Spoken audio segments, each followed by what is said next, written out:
You know what I find funny about what he just said? He tells a story about, on the website where they wrote about him and everybody the comments are all in support of him. Yeah. Um, you get a bit of that, when journalists bag you out and say he's not a journalist, and then their own comments is all in support of you. The difference is that he actually had some credibility to start with.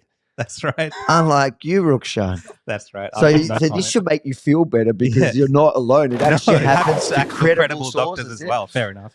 Welcome to another episode of The Opposition, brought to you by Rebel News Australia and The Real Rukshan. Rukshan, I'm actually quite excited about today's guest. Yeah, Avi, I'm excited about today's guest. I'm excited about doing this new podcast with you. It's going to be good, but I think all of Australia should get excited because this guest is on their way down under. Absolutely. They're all going to be able to hear from him. In fact, you can find the details of the tour at rebelnews.com.au or by the link after watching this segment below on whatever platform you're watching on right now. Now, unless you've been living under a rock I don't actually know exactly how long it's been because he had a shift in middle, but unless you've been living under a rock for a long while now, you should know he doesn't need an introduction, but we'll get him to tell us about who he is. Doctor, welcome to The Opposition. Tell people who don't know who you are, what's your story? Great. Thanks, man. Great to finally chat to you both. So I'm a consultant cardiologist. I qualified from Edinburgh Medical School in 2001. I've been practicing cardiologist.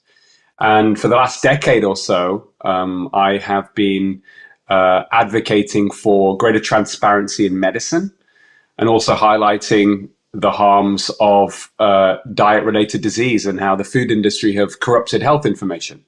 So many of your audience, I'm sure, are familiar with these topics. I've done a couple of tours of Australia before. I'm looking forward to coming back. And in particular, I'm here really the title of my talks, and there's a lot of bombshell sort of truth telling moments I'm sure that people will gather from when they come to those talks. It's called Curing the Corruption of Medicine. That is really at the heart of our healthcare crisis, is that our medical bodies, information that doctors are giving to patients has unfortunately been corrupted by very powerful commercial interests, in this case, Big Pharma. So that's really the theme of my talk. But also, Avi, as well as pointing out the problems, is going to be there to offer solutions so that people get the best deal. We have this crisis right now where people are losing access to the truth in many different areas of society, in particular when it comes to their health. And I think most people, certainly look at international surveys, most people put their health as the number one issue for them. And I'm there to try and give people an overview of how we've got to this situation with this huge pandemic of chronic disease. So, Dr. Malhotra, just obviously in Australia, have you been keeping an eye on what's been happening in our country as it relates to the profession? So, a lot of people in our country have also lost faith in the industry. Is that something you've been keeping an eye on as well, or is that something you're going to explore while you're here? Yeah, a bit of both. I have been aware of some of the very draconian type of measures that have been introduced in Australia in regards to, one specific medical intervention. I find it absolutely shocking. I think shocking probably isn't the right word. I don't think there's a word to describe how horrific I would say that has been. And for me, that goes very much against what it means to be a doctor. It goes against medical ethics. It goes against putting patients first. And really, it's just a symptom in many ways of our system failure, where we've got these big, powerful corporations whose only interest is to make profit for their shareholders. They have no legal requirement to give you the best treatment, but they have more and more, certainly over the last few decades, unchecked both visible and invisible power. But the reason we haven't tackled this at the root in the past, which we should have done, and we probably wouldn't be in the situation that we're in now, is because most people and most doctors are unaware of these system failures.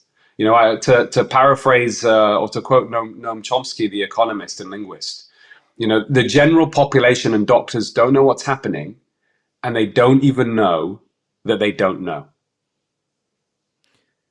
So, Doctor, I know that in the beginning of COVID, your stance was, people that followed you will know that your stance was very different than it is today. What happened for you that there was that change. Yeah, absolutely, Avi. So, I mean, that's a good. I'm glad you've made this point. So, even though I'm somebody that has been over the years highlighting and exposing the manipulations and excesses of the pharmaceutical industry, certainly, I still am very much a big supporter of evidence-based traditional vaccines. I would say traditional vaccines, certainly in the published literature, give you a serious adverse event rate of 1 in a million. No drug or vaccine is 100% safe, but the chances of suffering anything adverse is very, very rare traditionally.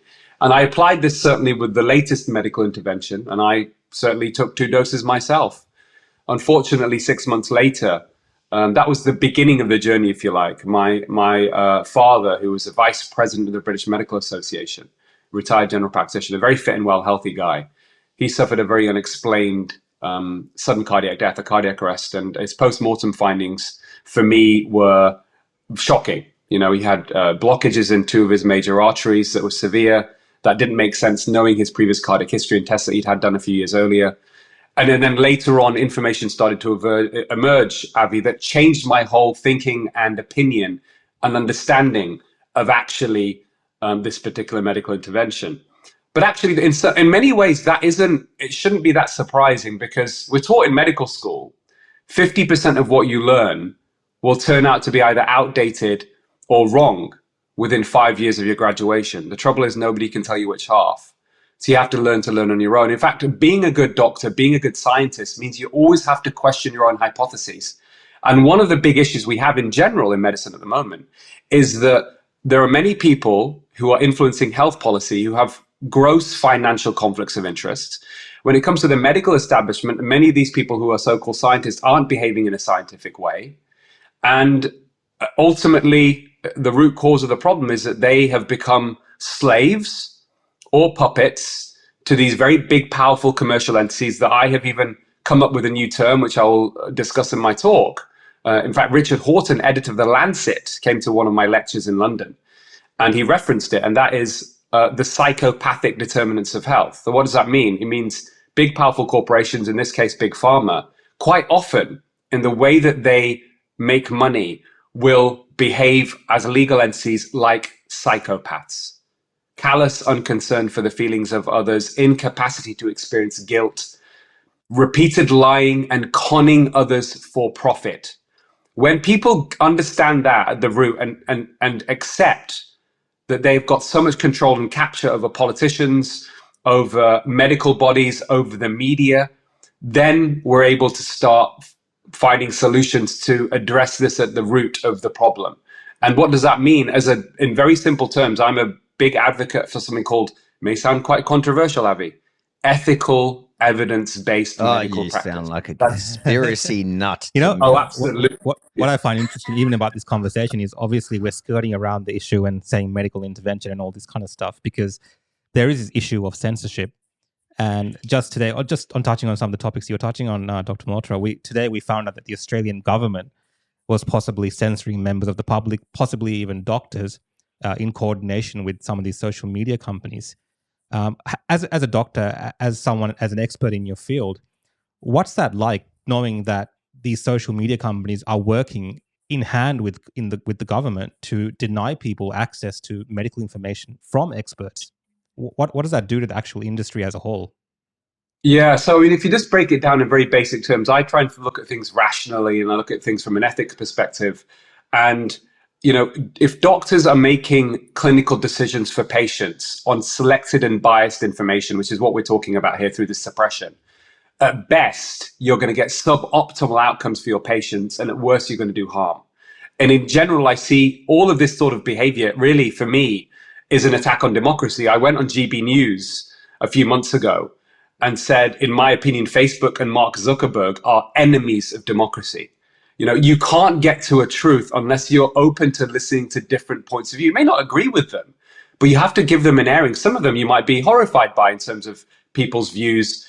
I recently spoke to evolutionary biologist Gad Saad, and he is he's Lebanese of Jewish origin, and he talks about the fact that he still feels that, from his perspective, we should allow those people who even deny the existence of the Holocaust to be able to speak. And I can understand why that is, because actually through the dialogue, we can then get to a greater truth. I agree. And through that, and actually get those people to really try and think, well, I come up against this all the time, Doctor, because, even within my community where they're so sensitive about this issue, and, even last week when I was talking to those Nazi people, like, how do you give them a platform? I go, the best thing He's actually talking. Is talking to them and challenging those ideas. If you do it in a place where no one, in quiet behind it, if you hide it, it just goes underground, and you see that now. Yeah. I see that in all the, the far hidden spots of the internet. Yeah, well, now. I want to know what information the government hid from us. What were they censoring, right? It just comes down to a lack of trust overall in institutions.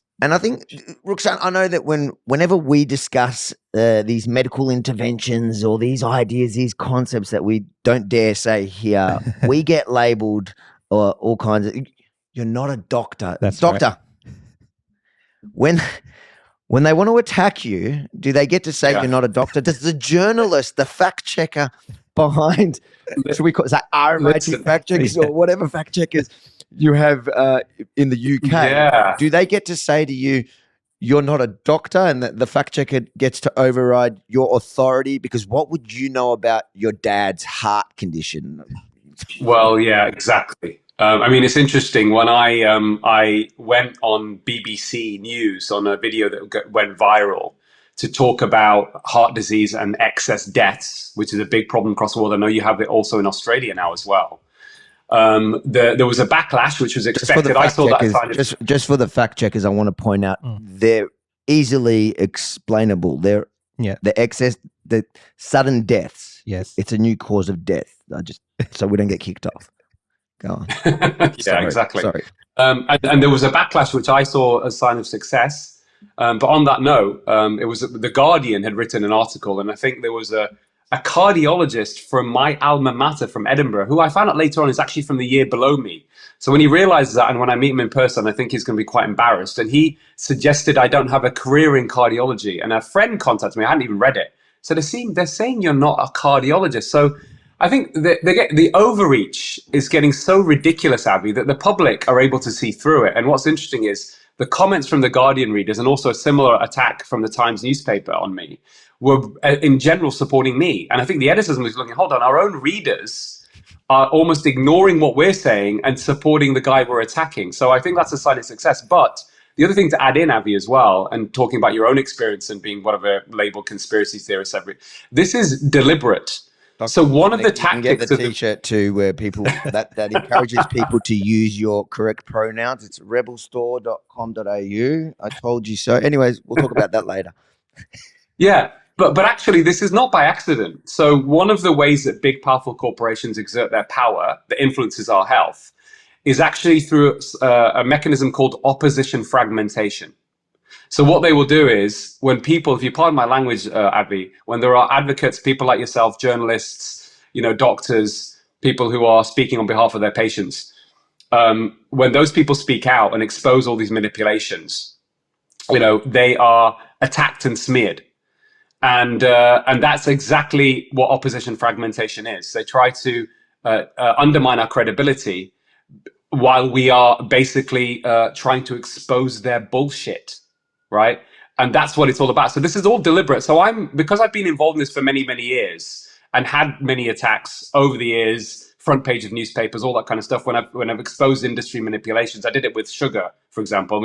When I was in Australia on one of my tours there, I had an ABC Late Line interview with Emma Albarisi, who you may know. And that was a whole I was considered the lead campaign, but on sugar, and I had experienced all this stuff. So when it happened, certainly with this particular topic on this medical intervention, and it was the most read article on the Guardian's website that day. That interview, they're now saying on the BBC, people can look it up, has got almost as many views as the Queen's funeral. Can you imagine in the BBC? It's, for me, I think we are winning, but we have to keep fighting for the truth and for the public. And I think we are going in the right direction. But if we don't win this, then I think we're all really screwed. I think we're already in a really bad place when it comes to mental and physical health.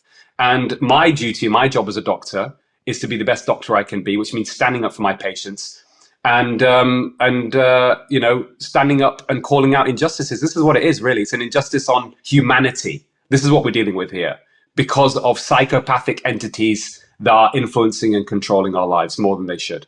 Well, we bloody love you. Yeah, I think the crowd here is going to be really really grateful that you're going to come down and talk about these things, because I think a lot of people here are actually quite angry in many ways with a lot of things that have happened in our country, whether it's the draconian lockdowns and these vaccine mandates and all that kind of stuff. I think they're going to get a lot out of just coming and listening to you speak, Doctor. You know what I find funny about what he just said? He tells a story about on the website where they wrote about him and everybody the comments are all in support of him. Yeah. You get a bit of that. When journalists bag you out and say he's not a journalist, and then their own comments is all in support of you. The difference is that he actually had some credibility to start with. That's right. Unlike you, Rukshan. That's right. So this should make you feel better because you're not alone. It actually happens to credible doctors sources as well. Fair enough. I feel good. I'm really excited, Doctor. And thank you so much for making time. We're going to put the details. For those watching it now, what are the dates? I know you're around the country. What are the dates of your tour? Yeah, I start my first talk actually is in Sydney on the 27th, so next Saturday, 4 p.m. in Vineyard, giving talks to doctors as well. So there's separate public talks and talks to health professionals. So it's going to be Sydney, Canberra, Adelaide, Brisbane, the Gold Coast, and then Melbourne as well, of course. And then also there's going to be a date announced for a very big event, a larger event in Perth towards the end. So I'm here from sort of the 26th of May up until the 13th of June. And people obviously can look at the links and get tickets. And I look forward to seeing people. And of course, I'm going to talk about one of the main barriers to the truth right now and the facts, which are very, very clear from a scientific perspective. There's no cherry picking here. It's really obvious what's happening. But the reason we are not getting this information disseminating to as much people as we can do is a psychological barrier. And that's what I'm going to start with. And people need to understand that. And that will hopefully open them up to actually seeing the cold, hard facts. And then we'll do something about it. Excellent. Thank you so much for your time today, Doctor. I really appreciate it. Thank you, mate. And we'll see you shortly. Awesome. Look forward to seeing you, man. Thanks, care. Mate. There he goes, guys. I like him. Yeah. I've liked him for a long time. I've got a secret, what do they call it? Man crush? I like him. He just, because well, he came out of nowhere, to be honest. He did. He came out of nowhere. And he was like promoting vaccines and all that to begin with. That's that's what we were tiptoeing around back then. And he was, I guess, sucked in like so much of the there's credibility there. Like when doctors, they have one point of view, they change their mind, they have another point of view, but they can establish why they're having those views. And I think a lot of the time we're not getting that across to us, right? We're just getting our health professionals just tell us the exact same thing over and over and just defend their position. And it's refreshing to see a doctor actually say that I've changed my mind or I've changed my position based on these facts or based on this evidence. So well, I'm going to go. Are you going? I'm going to go, yeah. I think I'm going to go. Yeah, I'm going to go. Do you need me to buy your ticket? Guys, you can get your tickets at, the link will be in the Rebel News article or most likely attached to the video that you're watching on whatever platform. I think that was safe for. That was pretty safe. That was safe. Yeah. We were playing it safe. Yeah. I said vaccine mandates, but it was vaccine mandates. That's okay. Mandates is okay. Yeah, nobody's arguing whether there were although ScoMo says ScoMo mandate anything. No one was forced. Yeah. ScoMo, all right. But nobody likes ScoMo, so they're not going to fact check on his behalf. No. All right, mate. That was another episode of The Opposition. Until next time. See you guys next time.